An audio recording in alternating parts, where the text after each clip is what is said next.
मनीष आणि गणेश दोघे लहानपणीचे पक्के मित्र. मनीष शहरात राहणारा आणि गणेश विदर्भामधील लहान खेड्यातील मुलगा आणि त्याचा एक सवंगडी गोलू. मनीष उन्हाळ्याच्या सुट्टीत गावाला आला की तिघे खेळायचे, पण भविष्यातल्या गर्भात काही वेगळेच दडले होते. तिघांचे वय समान म्हणजे 21-22. एके दिवशी ते जंगलात जायचे ठरवतात आणि जंगलात एका पडक्या किल्ल्यात जातात. गोलू म्हणतो, आज आपण या किल्ल्यात जाऊ आणि गावचे लोक काय म्हणतात आणि ते काय आहे बघू. आज आपले घरचे सर्व पाटलाच्या लग्नाला गेले आहे. तिघे किल्ल्याच्या दरवाजाजवळ जातात. गणेश म्हणतो, चला घरी जाऊ, येथे भीती वाटत आहे. पण तरीही मनीष त्यांना आत नेतो. आत वटवाघूळ यांची चाहूल लागताच गोलू भीतो. आत गेल्यावर त्यांना तिथे एक सुंदर मुलगी झुला झुलताना दिसते. तिघे तिच्या सौंदर्याला बघून भान सोडून देतात. त्यांना वेळेचे भान राहत नाही. ती म्हणते, तुम्ही माझ्याशी मैत्री करणार का? तिघे एका स्वरात हो म्हणतात, पण त्यांना काय माहीत ही मैत्री त्यांच्या जीवावर बेतणार. तिघे तिच्याशी जवळीक करण्याचा प्रयत्न करतात. ती त्यांना म्हणते, आपण थकले असाल, जेवण करा. तिघे जेवतात. जेवणात पुरी, गुलाबजाम इत्यादी राजेशाही जेवण करतात. जेवणांच्या ताटांचा फोटो घेतात मोबाईलने. जेवण झाल्यावरती त्यांना जाण्यास सांगते. तिघे तिला मिठी मारतात, फोटो काढतात. ती त्यांना म्हणते, जाताना इथली कोणतीही वस्तू सोबत नेऊ नका. पण तरीही गोलू तेथून एक छोटा चाकू आपल्या सोबत घेऊन जातो. यानंतर त्यांचे जीवन नवीन टर्न घेते. तिघे मित्र गणेशच्या घरी जातात. तिघांच्या डोळ्यात झोप गायब झालेली असते. डोळ्यात तिचे सौंदर्य फिरत होते. तेवढ्यात गणेश, चल तिचे फोटो बघूया. पण जसा मोबाईल गॅलरीमधील फोटो ओपन होतो, तिघांना घाम फुटतो. हृदयाचे ठोके वाढलेले आणि चेहरा भयाने पिवळा पडतो.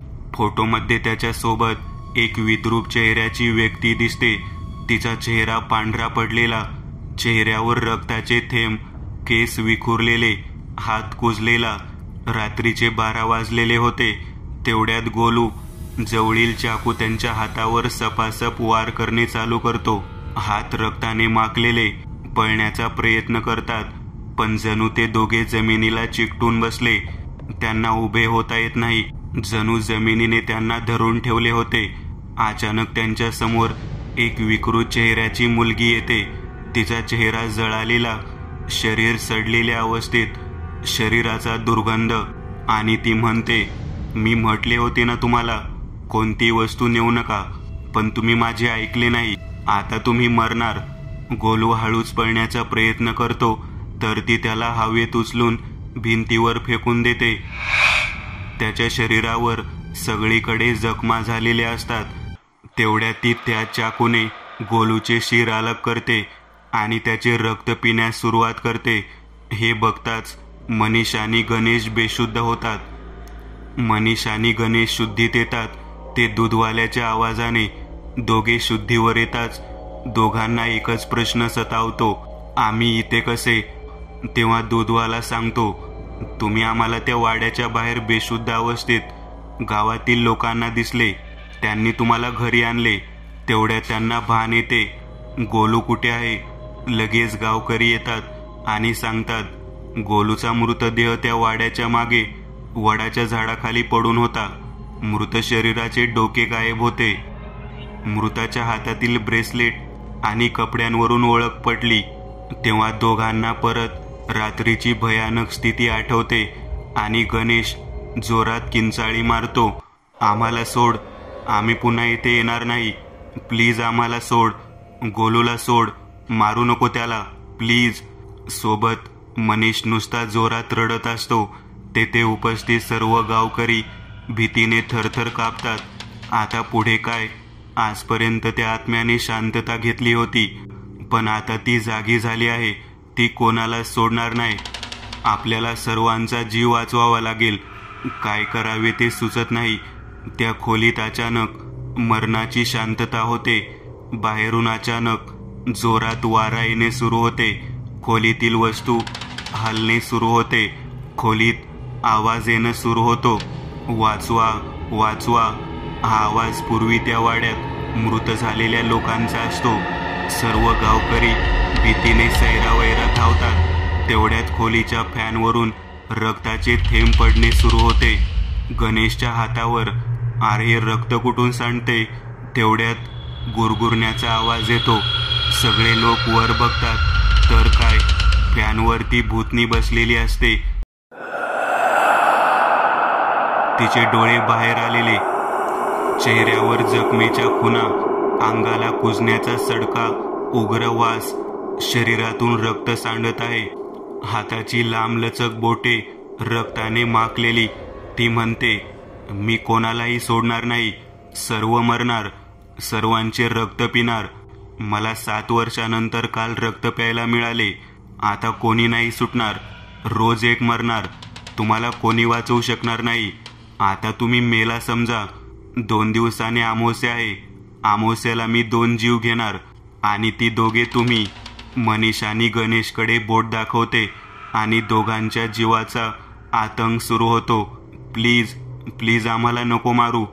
तेवढ्यात ती गणेशच्या हाताचा लचका तोडते आणि रक्त पिणे सुरू करते. सर्व लोक घाबरून घराच्या भिंतीच्या बाजूने सरकतात. गणेश वेदनेने ओरडतो, "वाचवा, वाचवा, सोड मला." ती रक्त पिते आणि तिचे तोंड रक्ताने भरलेलं. तेवढ्यात घराच्या बाजूला हनुमान मंदिरात आरती सुरू होते. "आरती की जे हनुमान लला की." ते शब्द तिच्या कानी पडते आणि ती आत्मा ओरडते, "बंद करा आरती." आणि ती म्हणते, "मी कोणाला सोडणार नाही. सर्व मरणार." आणि जोरात वारा येतो आणि ती फॅनवरून गायब होते. फॅन फिरत असतो, पण फॅनवर आता काही नसते, फक्त रक्ताने माखलेला असतो. खोलीत सर्वीकडे रक्ताचे थेंब सांडलेले असते. अचानक ती आत्मा फॅनवरून गायब होते. सर्व लोक भयभीत झालेले. काही क्षणाकरिता खोलीत शांतता पसरते. लगेच गणेश ओरडतो. त्याच्या आक्रोशाने सर्व लोक भानावर येतात. सर्व विचार करतात, आता या संकटातून कसे निघायचे. तेवढ्यात गावचा पाटील म्हणतो, "आता आपल्यालाच काही करावे लागेल." आणि सर्व गावच्या बाहेरील तांत्रिकाकडे जातात. तांत्रिकाला सर्व सांगितल्यावर तांत्रिक म्हणतो, "तुम्ही फिकीर करू नका. मी त्या आत्म्याला पकडून बाटलीत बंद करील." सर्व लोकांना एक आशेची किरण दिसते, पण त्यांना काय माहीत, ही तर सुरुवात आहे. आणखी वाईट घडणे बाकी आहे त्यांच्यासोबत. दिवस ठरतो. ठरल्याप्रमाणे सर्व गावातील लोक, अमावस्या असते त्या रात्री 11 वाजता गणेशकडे जमतात. तांत्रिक आणि त्याचे 2 चेले पण येतात आणि सर्व लोक परत त्या भूताकडे निघतात. त्या जागेवर आल्यावर तांत्रिक त्याच्याकडील हाडाने एक मोठा गोल बनवतो आणि सर्व लोक या सुरक्षा गोलात राहा असे बजावून सांगतो. तांत्रिक मंत्र उच्चार सुरू करतो तेव्हा आवाज येतो, "ए आघोरी, निघ इथून. मरायचे आहे का तुला? चल निघ इथून. जीव गमावशील." तांत्रिक झोळीतून राग काढत त्या आत्म्याकडे फेकतो आणि ती आत्मा रागात किंचाळते आणि तिच्या चेहऱ्यावर रक्त आणि सडका वास येतो. आणि काही समजण्याच्या आत ती तांत्रिकाच्या चेल्याला ती आत्मा मानेला पिचकते आणि त्याच्या मानेतून रक्ताच्या धारा सुरू होते आणि चेला ओरडतो, "वाचवा, वाचवा." आणि लगेच त्याच्या नरडीचा घोट घेणे सुरू करते. तांत्रिक मंत्र उच्चार करतो, पण आत्म्यावर काही फरक पडत नाही आणि लगेच त्याची मान त्याच्या धडापासून वेगळी करते. सर्व लोक सैरावैरा धावू लागले आणि घराच्या भिंतीतून अचानक काही रक्तानं भरलेले हात बाहेर येतात आणि 4-5 लोकांना पकडतात आणि त्यांची मान त्यांच्या धडापासून वेगळी करतात आणि सर्वीकडे रक्ताचा सडा पडतो. लगेच ती आत्मा तांत्रिकाकडे येते. तांत्रिकाच्या हातून त्याची छडी आणि पूजेची कवटी खाली पडते आणि ती आत्मा तांत्रिकाचा गळा पकडते आणि आपल्या तीक्ष्ण नखाने शरीरावर वार करते आणि शरीरातून रक्ताच्या धारा सुरू होते आणि त्याचे रक्त पिणं सुरू करते. तांत्रिक जीवाच्या आकांताने ओरडतो आणि काही वेळात तांत्रिक शांत होतो. त्याचे प्राण निघाले आणि सर्वीकडे भीती आणि आतंक पसरतो आणि सर्व लोक गावाकडे पळत सुटतात। आत्मा पुन्हा ओरडते, कोणी वाचणार नाही, कोणाला सोडणार नाही मी, सर्व मरणार। सर्व गावकरी घरी येतात, पण भीतीमुळे कोणाच्याही तोंडून आवाज निघत नाही। शेवटी सर्व गावकरी पाटलाच्या वाड्यावर जमतात आणि विचारविमर्श करतात। एक गावकरी सुचवतो, आपल्या गावापासून 50 कोस दूर महाकाली मंदिर आहे, त्या मंदिराचा पुजारी हा महाकालीचा परमभक्त असे म्हणतात। त्याच्या समोर भूत प्रेत येण्यास पण भीतात, त्याने अनेक भूतांना पकडले आहे। सर्वानुमते त्याला बोलवण्याचा विचार पक्का होतो आणि त्यावेळी रात्रीचे 12:30 वाजताचा टाईम झालेला असतो। तोच पाटलाच्या वाड्याच्या दरवाजावर थाप पडते, पाटील सोडणार नाही मी कोणाला। सर्व गावकरी भयाने आक्रोश करतात, काय बिघडवले आम्ही तुझे, सोड आम्हाला। नाही सोडणार कोणाला मी, सर्व मरणार। परत दरवाजात ठोकणे सुरू होते, असे वाटते की दरवाजा तुटणार आणि सर्व मरणार। मनीष आणि गणेश स्तब्धपणे सर्व ऐकत असतात। त्यांचा जिवलग मित्र गोलू त्यांनी गमावला, तोही डोळ्या देखत। त्यांच्या डोळ्यात ती भीती, दहशत स्पष्ट दिसत होती।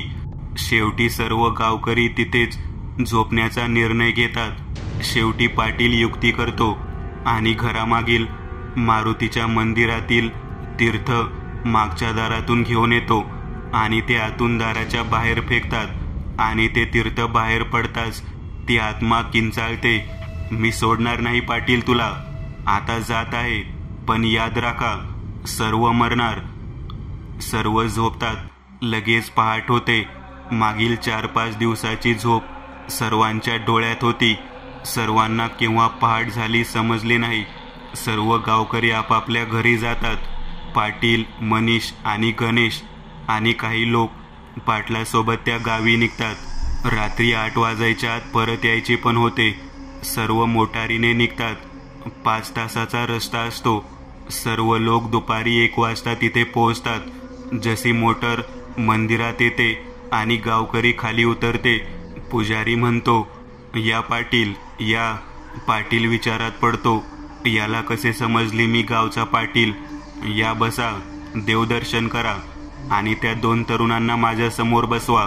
दोघे पुजारी समोर जाऊन बसतात आणि पुजारी त्यांच्या डोक्यावर हात ठेवून काही मंत्र म्हणतो, तर लगेच गणेश म्हणतो, ए म्हातारड्या खेडम्या, सोड आम्हाला, मी तुला पण सोडणार नाही। ती आत्मा गणेशच्या शरीरात येते आणि सर्व लोक भयभीत होऊन मागे सरकतात। लगेच पुजारी म्हणतो, घाबरू नका, काही होणार नाही कुणाला। गणेशचा चेहरा विद्रूप होतो, तोंडातून लाळ गळणे सुरू होते आणि कसला तरी जळण्याचा करपट वास येणे सुरू होते। सर्व लोक घाबरतात। हे सर्व बघून मनीष मोठे मोठे डोळे करून बघत असतो, जणू तो शुद्धीवर आहेच नाही। पुजारी लगेच अंगारा दोघांच्या कपाळावर लावतो आणि दोघे शुद्धीवर येतात। पुजारी सर्वांना निंबू अभिमंत्रित करून देतो, काही झाले तरी हा निंबू कुणी आपल्यापासून अलग करायचा नाही आणि गावातील सर्व लोकांना देण्याकरिता आणखी निंबू घेऊन महाकालीचा प्रसाद ग्रहण करून सर्व लोक परत गावात जाण्याकरिता निघतात। रात्री 7 वाजता गावात पोहोचतात। रात्री सर्व गावकरी आणि मनीष आणि गणेश गावात पोहोचतात आणि सर्व लोक पाटलाच्या वाड्यात जमा होतात।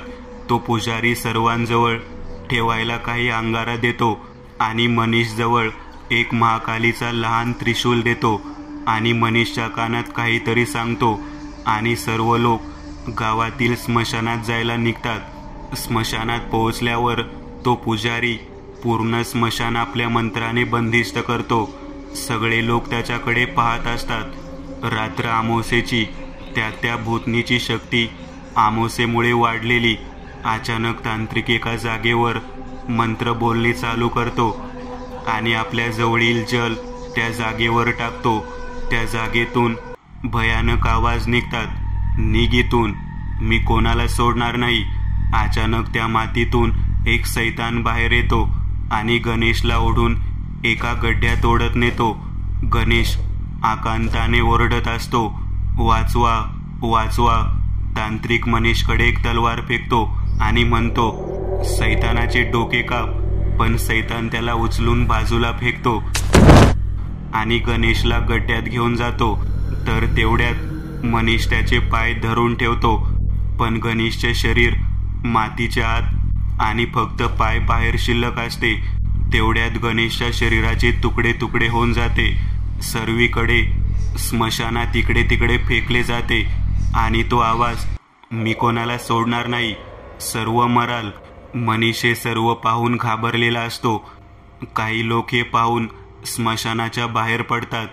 तसेच झाडांची वेल येते आणि त्या लोकांच्या गळ्यात गुंडाळून त्यांना मारून टाकते.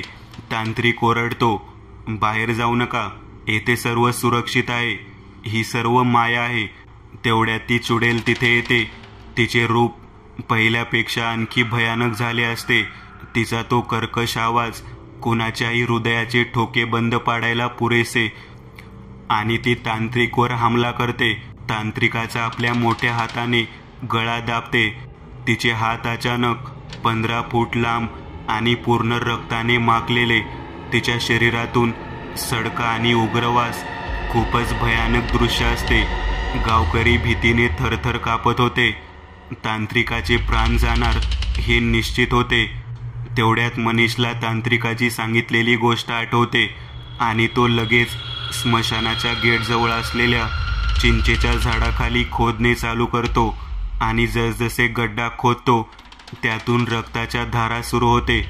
मनीषचा भीतीने थरकाप सुटलेला. तेवढ्यात तांत्रिक म्हणतो, बेटा लवकर कर आणि जसे म्हटले तसे कर, माझी पर्वा नको करू. आणि मनीष आणखी वेगाने गड्डा खोदतो आणि त्याला गड्ड्यात एक तुटलेला आरसा दिसतो. आरसा घेऊन तो त्या चुडेल समोर जातो आणि तिला म्हणतो, बाबाला सोड, नाहीतर हा आरसा तोडतो. ती चुडेल म्हणते, नाही नाही, आणि तांत्रिकाला सोडते. आणि लगेच मनीष त्याच्या जवळचा त्रिशूल काढून चुडेलच्या दोन्ही डोळ्यांच्या मधात मारतो आणि चुडेल खाली पडते आणि जळून खाक होऊन जाते. गावावरचे संकट टळून जाते. सर्व शांत होते. त्या भयानक झाडांच्या वेल गायब होऊन जाते. गावकरी बाबाचे धन्यवाद देतात. गणेश परत त्या गड्ड्यातून सुखरूप बाहेर येतो. सर्व गावकरी आनंदाने नाचू लागतात. पण मनीषच्या तोंडून अलगद निघते, एका चुकीमुळे सर्व संपले आणि एका नादाने मित्र पण गेला आणि मैत्री पण घेऊन गेला. दुसरी कथा. ही कहाणी आहे हायवे नंबर 88 वरील पडणाऱ्या राहुळ या गावाची. गावाची म्हणण्यापेक्षा गावाच्या बाहेरील विश्रामगृहाची. हायवे नंबर 88ला लागून आमंत्रण नावाचे विश्रामगृह आहे. सरकारने हे विश्रामगृह भटकलेल्या किंवा रात्रीला गाडी चुकलेल्या वाटसरूंकरिता सुरू केले होते. पण काही दिवसांनी येथे सुरू झाला भूतांचा तांडव. त्याबद्दल ही कथा आहे. आता आपण कथेकडे वळूया. रौनक चव्हाण, व्यवसायाने वकील आणि थोडासा बिनधास्त स्वभावाचा. कोणतीच पर्वा नाही, कोणाचे ऐकायचे नाही असा स्वभाव. आपल्या काही कोर्टाच्या कामाने आपल्या कारने हायवे नंबर 88 वरून चालला होता. रात्र खूपच सुंदर वाटत होती. शिवाय आज पौर्णिमा. चंद्राच्या प्रकाशात झाडे सुंदर दिसत होती आणि गाडीच्या बाहेरील थंड हवा आणि सुहाना सफर यामुळे रौनकला बियर पिण्याचा मोह आवरला नाही. रौनकला समोर एक बियर बार दिसले. त्यांनी तिथून एक बियर घेतली आणि 2 पॅक अगोदर पोटात रिचवले आणि बियर बारच्या बाहेर आला तर त्याला मोसम खूपच सुहाना झालेला वाटत होता. त्याने गाडी सुरू केली आणि गाडी चालवू लागला. सोबत बियरच्या कॅनमधील बियर पिऊ लागला. काही अंतरावर गेल्यावर अचानक जोरात वीज चमकते आणि रौनकची कार बंद पडते. रौनक, काय झाले यार हिला? बंद व्हायला? कालच तर सर्व्हिसिंग केली होती. गाडीचे बोनट उघडून बघतो पण त्याला काही समजत नाही. आजूबाजूला मदतीला कोणी मिळतं का बघतो पण कोणीच नाही. आणि एकही वाहन त्या रस्त्याने येता जाताना दिसत नाही. जणू आज सर्वांनी ठरवले आहे की या रस्त्याने आज जायचे नाही. तेवढ्यात अचानक पावसाचे थेंब येऊ लागते. रौनक म्हणतो, ये तू पण ये, तुझीच गरज होती. रागाच्या भरात तो गाडीला धक्का मारून गाडी रोडच्या कडेला लावतो आणि मागे फिरून बघतो तर त्याला एक विश्रामगृह दिसते. तो विचार करतो, अरे वा, विश्रामगृह, आज इथेच थांबू, उद्या सकाळी निघू इथून. आणि तो त्या विश्रामगृहाकडे जायला निघतो. पण त्याला काय माहीत की आजची रात्र त्याच्या जीवनातली शेवटची रात्र होणार आहे. तो त्या विश्रामगृहाकडे जातो आणि बघतो तर बाहेर एवढ्या जोरात हवा सुरू आहे असे वाटते की झाडे पडणार की काय. तो धावत जातो, पण त्याला विश्रामगृहात गेल्यावर भलताचा अनुभव येतो. अरे, या विश्रामगृहाची झाडे एवढी मोठी आहे पण हालत नाही आहे. बाहेर जोरात वारा सुरू आहे.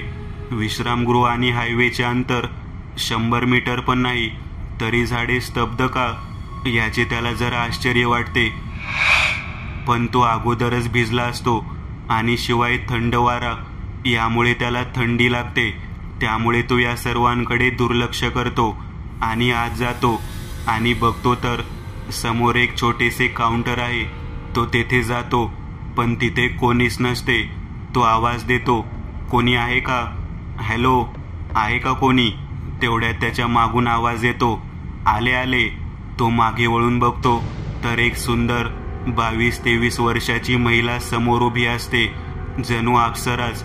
तो तिच्याकडे बघतो आणि बघतच राहतो. तेवढ्यात त्याच्या कानावर एक गोड आवाज येतो, साहेब, आहो साहेब, बोला की, काय हवं आहे तुम्हाला? लगेच रौनक भानावर येतो, मला आजची रात्र राहायला एक खोली मिळेल का? तुम्ही जे म्हणाल ते भाडे देणार मी तुम्हाला, फक्त आजची रात्र. उद्या सकाळी मी निघून जाईल इथून. ती स्त्री म्हणते, हो, का नाही, तुमच्या सेवेकरिताच आहे ना मी इथे. आणि ती पुटपुटते, उद्या सकाळी काय, तू आता इथून कुठे जाण्यालायक राहणार नाही. काय काय म्हणाल्या तुम्ही? ती स्त्री म्हणते, काही नाही. आणि चेहऱ्यावर एक सुंदर हास्यमुद्रा करून एक चावी हातात आणते आणि म्हणते, चला, तुम्हाला तुमची रूम दाखवते. रौनक तिच्या मागे मागे चालत असतो. चालताना तिच्या कमरेचा भाग आणि तिचे शरीर रौनकला कामुक करते. तिची ती अदा बघून रौनक तिच्याकडे आकर्षित होतो. रौनक रूम नंबर 3च्या दरवाजाजवळ येऊन थांबतो. ती स्त्री म्हणते, साहेब, ही तुमची रूम. रौनक आत जातो, लाईट सुरू करतो. ती म्हणते, साहेब, तुम्ही फ्रेश व्हा, मी तोपर्यंत तुमच्या जेवणाची सोय करते. आणि एक स्मित हास्य करीत निघून जाते. रौनक त्या हास्यावर पूर्णपणे फिदा होऊन जातो. तिच्या गालावरची खळी त्याला त्याच्या नजरेसमोर दिसते आणि तो म्हणतो, तुझे नाव काय आहे? ती म्हणते, उर्वशी. तुझ्याप्रमाणे तुझे नाव पण खूप सुंदर आहे, उर्वशी. उर्वशी लाजते आणि एक स्मित हास्य करून निघून जाते. रौनकच्या मनात काम भावना निर्माण होते, पण त्याला काय माहीत की या सुंदर चेहऱ्याच्या मागील खरा चेहरा काय आहे आणि किती भयानक आहे. रौनक फ्रेश होऊन बसला असतो तर बाहेरून आवाज येतो, साहेब, आत येऊ का? हो, ये ना.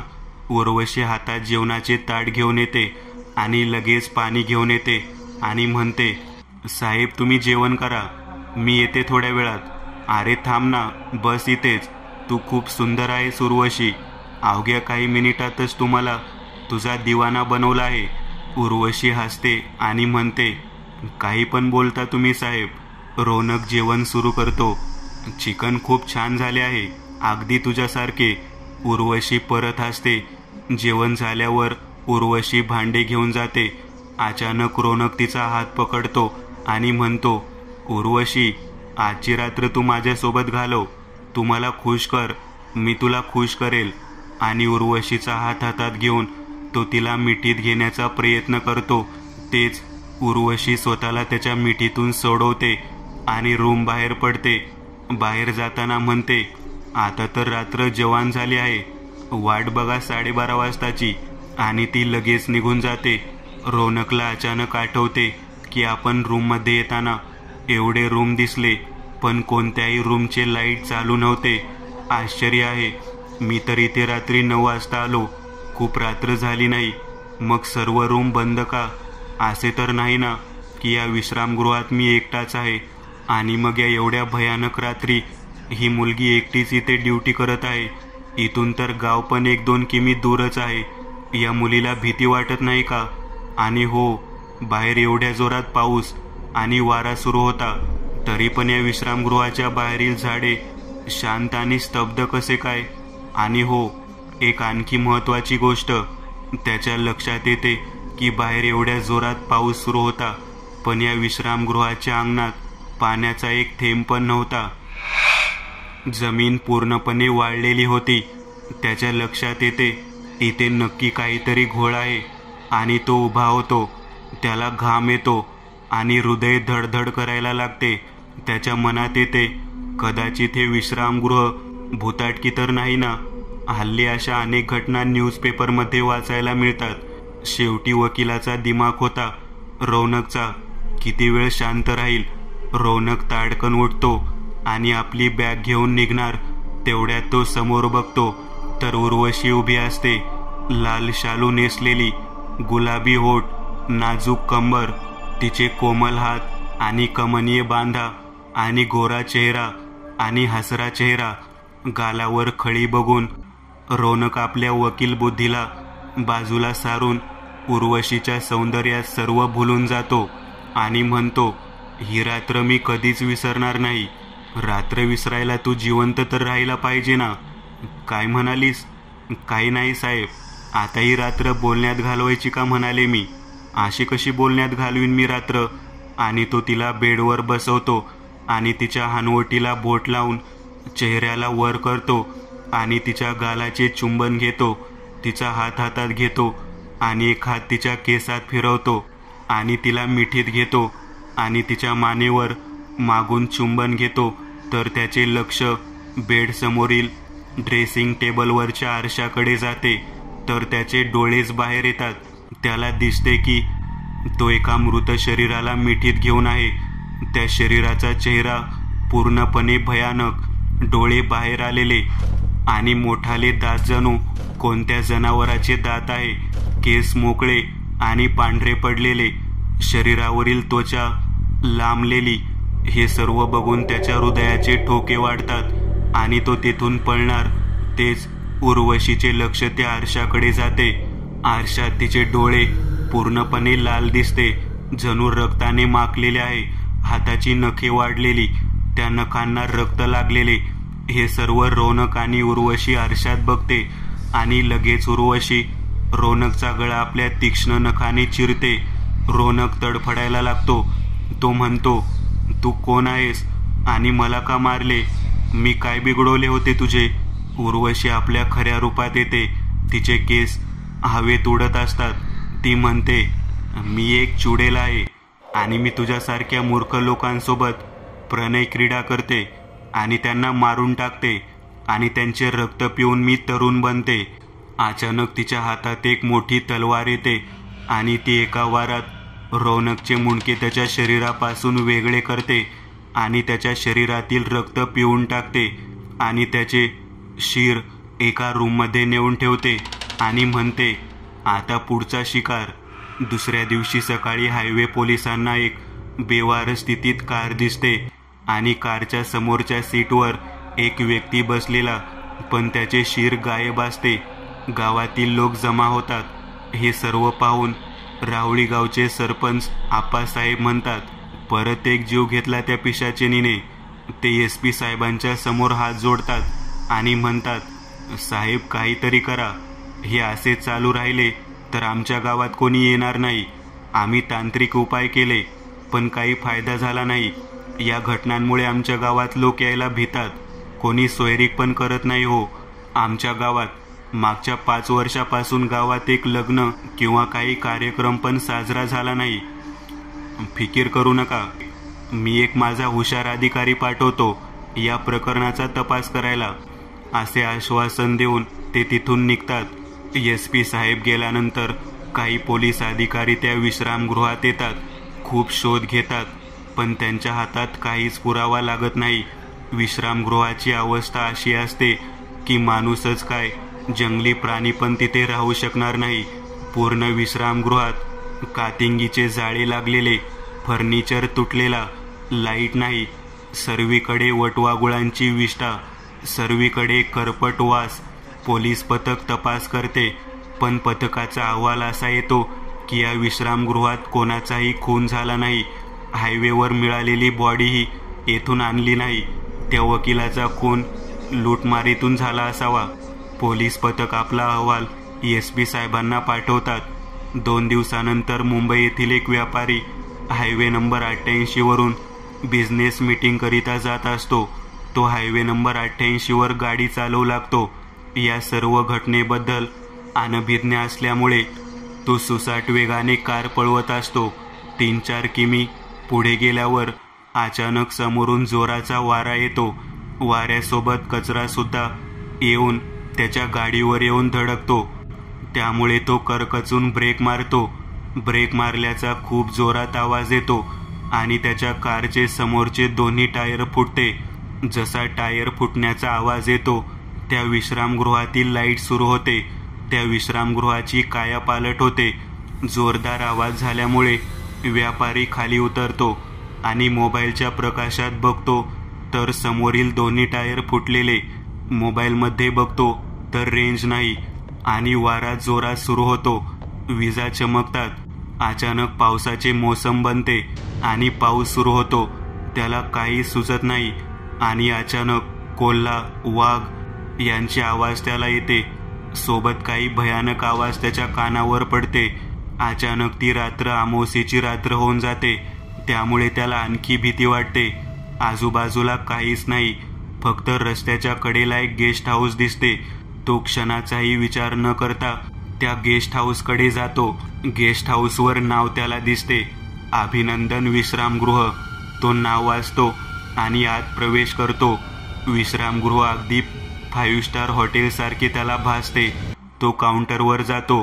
त्याला त्याच्या मागून आवाज येतो, good evening sir, what can I do for you? Hello, myself mister Subodh Khare. I want 1 room for today's night. Yes sure sir. ती एक चावी घेते आणि म्हणते, please come with me. Subodh तिच्या मागे जातो. ती त्याला रूम नंबर 3 मध्ये घेऊन जाते. दार उघडते आणि म्हणते, sir this is your room. रूमातून पूर्णपणे चकाकक, जणू 5 star hotel. Receptionist, sir it is comfortable. Yes it is. Sir what do you want in dinner? Nothing special. Okay sir, I am come back within 40 minute. आणि ती जाते. सुबोध विचार करतो, अशा खेड्यात एवढी सुंदर इंग्लिश बोलणारी मुलगी आणि ती पण एवढी सुंदर दिसायला.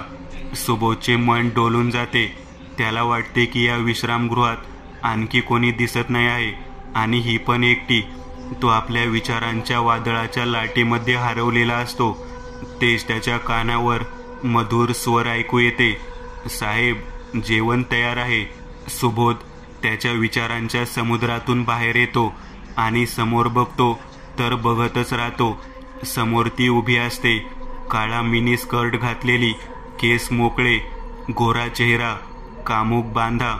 सुबोध तिला बघून भान हरवून बसतो आणि तिला म्हणतो, तू खूप सुंदर आहेस, मला तू आवडली आहे, बस ना आपण सोबत जेऊ.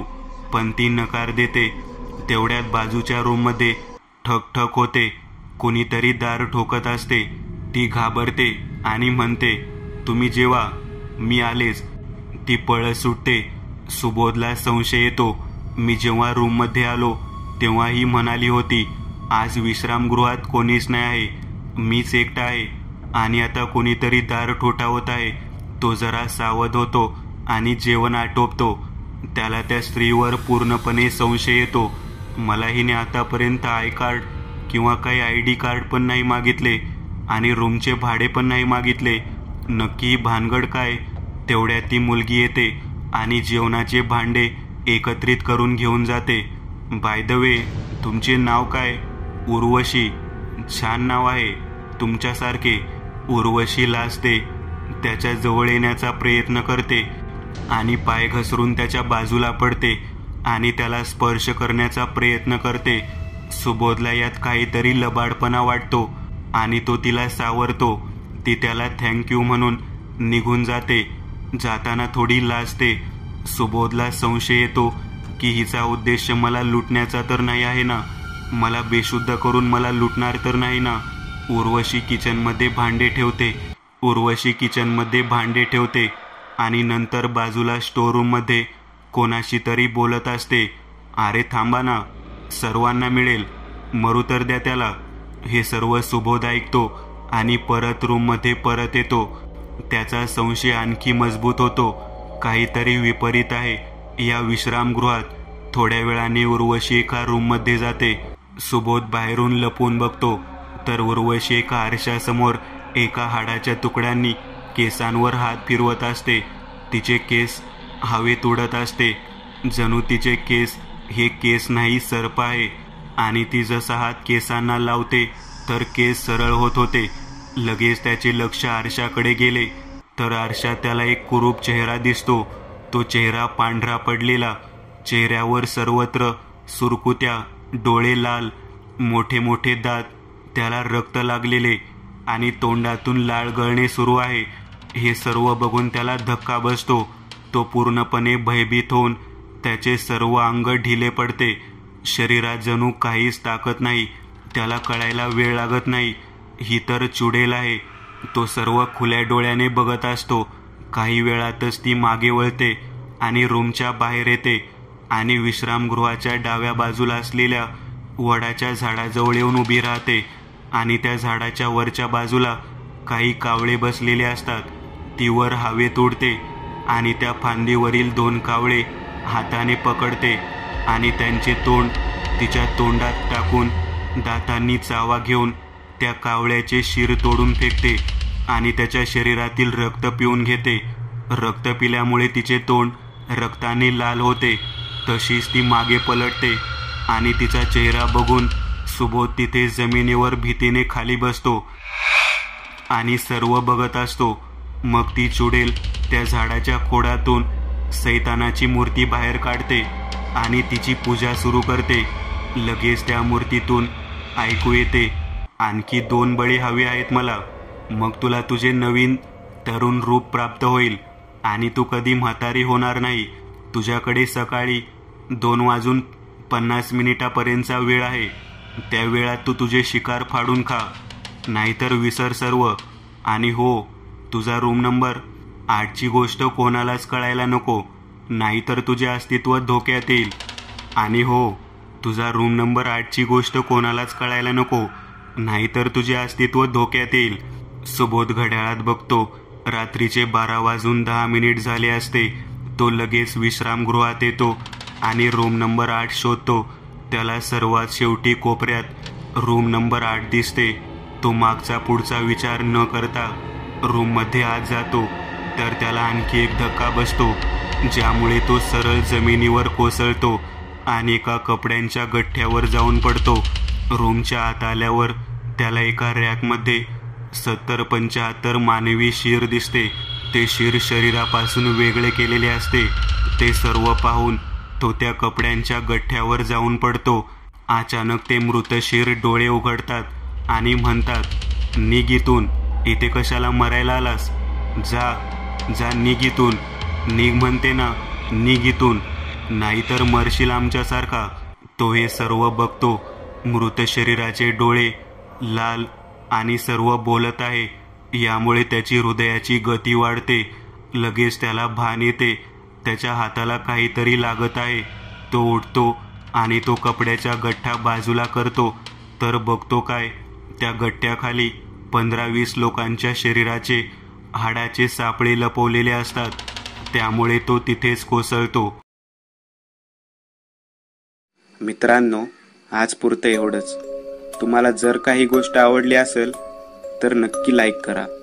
तुमच्यापैकी बरेचसे जण व्हिडिओ लाईक न करताच पळून जातात, पण हा जर व्हिडिओ तुम्ही लाईक केला तर मला जरा बरं वाटेल आणि असेच भारी भारी व्हिडिओ बनवायची माझ्यात एनर्जी येईल. त्यामुळे नक्की लाईक करा. आणि अजूनही कोणी या चॅनलला सबस्क्राईब केलेलं नसाल तर लगेच सबस्क्राईब करून टाका आणि बाजूची घंटी ती मात्र दाबायला विसरू नका. देवाची घंटी आहे ती.